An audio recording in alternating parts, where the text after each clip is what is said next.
Hey everyone, Holly Kerwin again, Principal Psychologist and Director of Northside Psychology. Day 2 of my 30-day live stream challenge. I'm up in the hills around Adelaide at the moment, so I don't know, you probably can't see between those trees over in the distance, you can see the city and beyond. And I'm on a path, so there may be some people who go past me. Not quite sure how I'll handle that one yet, but we'll see. I suppose what I can do is react or respond, not react. I've chosen this topic for today because yesterday after my first challenge, what I ended up doing was figuring out how to share, and then I got a little bit trigger happy and I shared widely, not knowing at all as an absolute Facebook and social media rookie that you're not supposed to share. It's not etiquette, of course, to well, I say of course, I didn't know then, I know now. Happening now as well. Hopefully that won't come through my earphones. That's going to be very distracting. Anyway, I got very trigger happy, saw the share, knew I was meant to share, and rather than just sharing to the Northside Psychology page, which is what I meant to do, put it on my business page, I actually shared into other people's groups and pages and things. So apologies. One person I shared into like 4 of her groups, and she very kindly just talked me through the process of why we don't do that, and was extremely gracious and lovely about that, which I really appreciate. So I suppose what it made me think about is that, you know, if I was really anxious, if I was having issues with anxiety, if I was having issues with social anxiety or feeling inadequate, or, you know, having a lot of thinking that that would trip me up and start becoming more catastrophic, or you know, or just start to blow up like a mushroom cloud, that would have been awful. Whereas, in fact, I had a bit of a giggle about it. You know, her reaction was helpful, you know, for me anyway with that, because obviously I felt like a bit of a goob. And the day before, you know, I posted something else. That was the first day I posted something, you know, and I felt privileged like a year fiver, you know. In fact, a kid in year 5 would have done it better than me. And I figured out how to edit that, went back in and did it. So I've learned a couple of things in my first 2 days of starting to get active on social media. 1, check the spelling, and 2, know where you're meant to post and whatnot.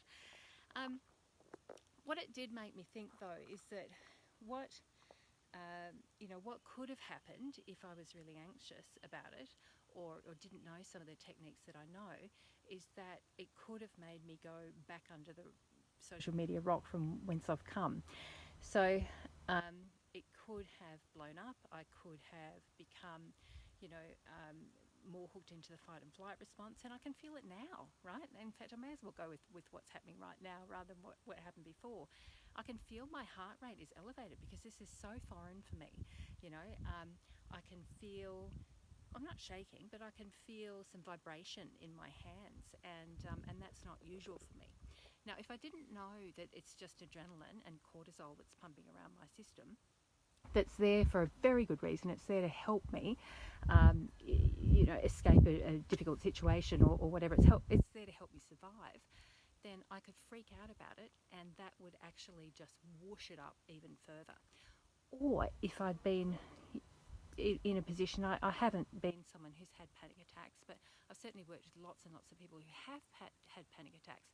If I was feeling this right now, which by the way is reduced because I'm just not hooking into it, and I'm starting to get a little bit more into the role, but if I had those experiences before and didn't know what to do, didn't know how to respond, not react, didn't know how to tone it down, didn't know how to breathe, didn't know how, just even what was going on in my brain, with that kind of reaction and what was happening in my body, then it would have elevated significantly and would have been very unpleasant. So, you know, that's why I put the title up there, and it's just making me think, right, this is what I need to focus on for the next little while, with some of these lives, and starting to put out some techniques there, like, you know, the observing self. You know, I can actually create some distance from my beating heart by just observing what's going on. I can observe the sensations that I'm experiencing and not get hooked up in them. I can observe, that my thoughts are going in different directions and not get hooked up in it.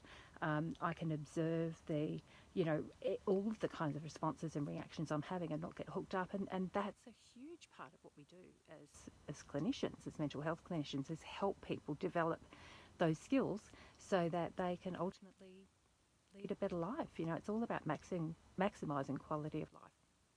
Anyway, that's it for today. Had a huge weekend because we've been at the retreat since Friday afternoon. It finished at lunchtime today, and I'm really brain dead.